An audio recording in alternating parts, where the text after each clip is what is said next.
we're gonna be boring the block. And meet my little friend, the boring bar. This boring bar is made by the Storm Manufacturing Company. Probably can't read that because, well, it's a GoPro camera. But it's a model BCG. A model BCG is a really old boring bar, but it's new enough to where it can be used on blocks like this, and you know, car blocks from the 60s and 70s. I think on the new stuff, it's not near accurate enough, but for a John Deere 2-cylinder, it's the machine to go for if it'll work. Also, a John Deere B is the maximum amount of diameter and depth that this boring bar can do. It is at complete capacity whenever it's doing this block. So that's all she's got, and she ain't got no more. Hi, buddy. Oh, I'm so happy. Are we going to bore the block today? Oh, yes. Oh, yes, we are. Oh, yes, we are. It's such a good day to bore block. Mount this boring bar to this engine block. You have to have an engine with at least 2 cylinders. Or there's a kind of a table looking thing that you would like put like a cylinder for like a, you know, like a Briggs & Stratton or something like that, or a single cylinder motor that would clamp it from the bottom so the block can't move and the boring bar goes on top. But we don't have to deal with that since we have 2 cylinders. So this little guy here, it goes down in the cylinder beside the one you're boring. Goes down in there, you tilt it like that, get to the end, make it grip the bottom of the bore, and then this piece here will hold the top. Actually, this piece here will hold it in the top of the bore until you can get the boring bar in there. So we'll get that installed. Next thing is this item right here. It has a knob on the end, and when you turn it, it raises, it's got a wedge made into it, and it raises this guy up, okay? It goes into the top of the thing, the drawbar is what I call it, here, that we put into the cylinder. So we put that in there and we snug it up so basically the drawbar doesn't fall out. Is onto the top of the drawbar, and I got this snugged up a little bit. Hopefully it doesn't fall out. Now the drawbar is connected. Oh, geez. You can see the end of it sticking out right there. So it's holding this tight with the cylinder. So you can see it from here, how it all lines up with this cylinder, and then now we'll get it into the center of this one over here. What we're wanting to bore, we'll try to center it. There's a special way to do that, so we'll see how we do that. We're going to center the boring bar into this cylinder that we're wanting to bore. This uses these, there's 3 fingers, there's the other one back there, and those will be moved out all at the same rate by turning this knob way up here. And you can see here, see how they come out in and out like that. So we'll lower it down into the cylinder. Right here where the piston doesn't ride in. We'll lower it down into that area. Make sure that, like on this John Deere, there's a hole for the spark plug right about there. We don't want to put it in the spark plug hole. That won't work very well. So we start cranking this knob here, and I'll try to make it to where you can see here. Turn my light around. Okay, maybe you can see the boring bars moving over. Turn that thing till you can't turn it anymore. And it's centered in the bore. So when it gets centered like that, what you do is you come over here to the drawbar and kind of eyeball that it's, you know, still kind of in the center of the bore, and you start turning this guy. I check my T-bar there to make sure it's relatively, you know, centered, and you start turning this thing. Now, one thing you might want to check is, you know, these John Deere cylinders aren't really super thick at the bottom, and if you just get stupid with this thing, you could bust this thing right off. So we don't want to do that. So you tighten this up. It's got these little holes right here on the wheel. I usually put a Phillips screwdriver or something in there and tighten it up.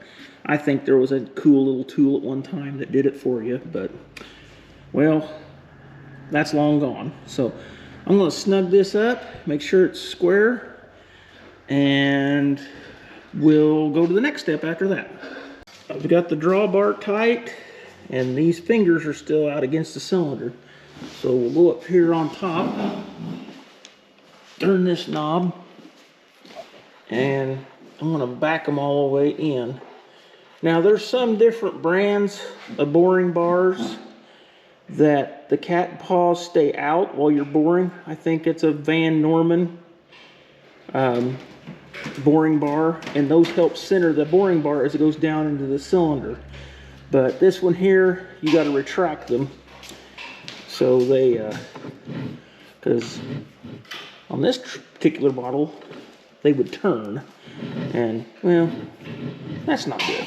So we'll pull this up out of the bore, and then we'll set the cutter up to cut some, maybe do our first pass. This is the cutting tool that actually cuts the side of the bore, and it is held into the boring bar head by this little hole right here.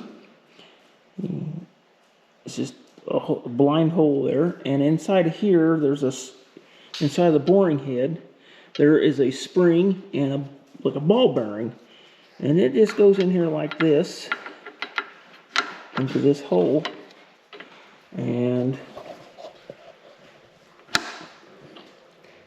you notice it's, you know, it goes in there, and that ball bearing falls in that hole, and that spring and that ball bearing is the only thing that holds this from coming out. Like I said, this is a very old machine. I don't know how old it is. This has been made by Storm Manufacturing Company, which was predates. I think they got bought, or they went together with Vulcan. They made crankshaft grinders. Well, then they made Storm Vulcan together. Well, when that happened, I think was in the late 40s, early 50s, I believe, from some of the literature I found. So this thing has got to be somewhere in the 40s. So no doubt this thing's bored a few flatheads in its day. I know it's done one because we've done one here. So it did a really good job on it though. But the problem is that little ball bearing and spring, if you take too heavy of a cut, the machine will do it, but cutter will walk out of the boring bar and start gouging the side of the cylinder, and then, well, that makes a bad day for me because I'm either going up to the next size or sleeving stuff, or, well, don't ask me how I know this. So anyway, I make sure to make sure that stays in there. I don't take real heavy cuts with this machine. I guess they say one thing about machinists is a good machinist knows what he's working with, and I know this is an antique piece of shit, so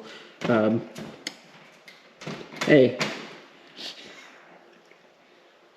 I mean, spade's a spade, you know, this is but I like doing stuff myself and learning new things. So we're just gonna leave it at that, and we're gonna bore this block. And I know I can do it with this machine, but it is everything that it can do. So we'll let it take its time, and we'll take ours. It's only 2 cylinders. It shouldn't it shouldn't be that bad. It's kind of enjoyable to watch it go around and around. So anyway, we'll get it working. This is the micrometer head that goes in here, and this is how you adjust this. I know that this bore on this measures 4.6875 when it's in stock form. So we're going to set it up. This micrometer is off a few thousandths, but I know that, and I can compensate for it. So we are going to set this micrometer for, you know, that dimension. And then there's a hole in the center of this that's machined. It goes down in there, and then you turn it, and it's got a little, if you look, it's got a little hole there, and there's one on the other side. You'll have to take my word for it. Anyway, you slide it around there, and then you take this guy, and you turn this little Allen wrench right here. Actually, you turn this Allen head set screw with this Allen wrench here. And see how it comes out? So kind of put it to where it's tight.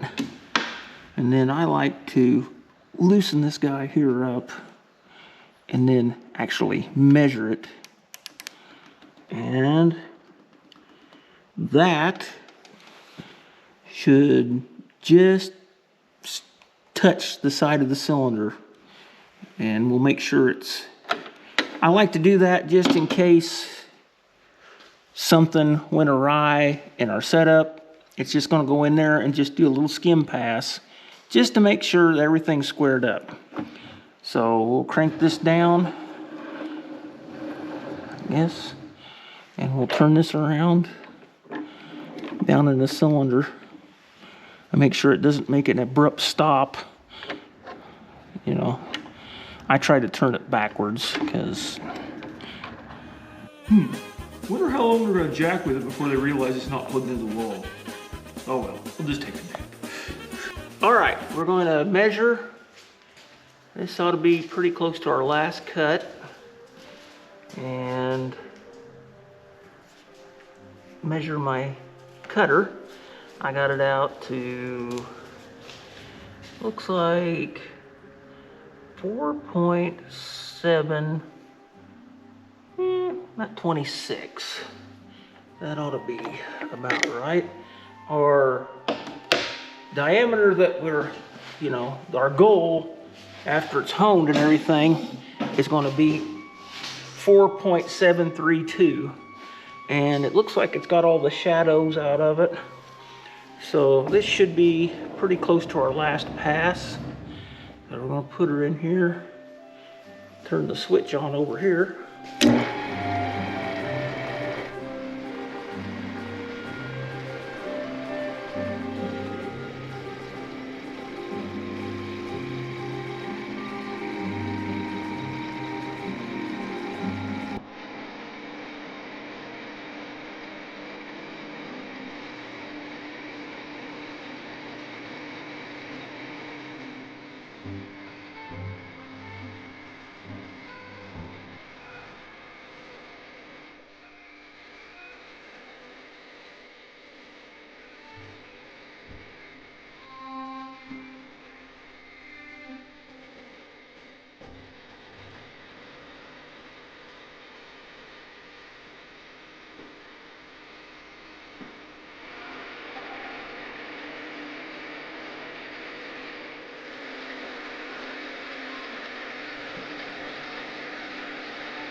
The next step, put the frame on the main case. We've put the studs in. We use the double nut method. Get the nuts tightened using 2 wrenches, like this. Then you screw the studs in, and then you loosen them up, the nuts, whenever you're done screwing the studs in. Now we just tighten them up. There's no torque value in the book, so just get them tight.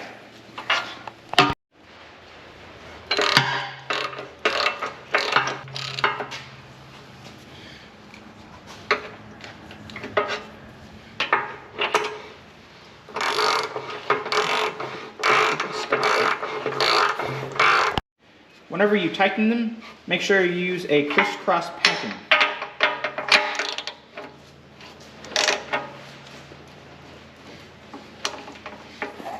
Starting to look more like a tractor. This frame, we sandblasted it. Obviously, it couldn't fit in the sandblasting cabinet, so we used the blaster pot.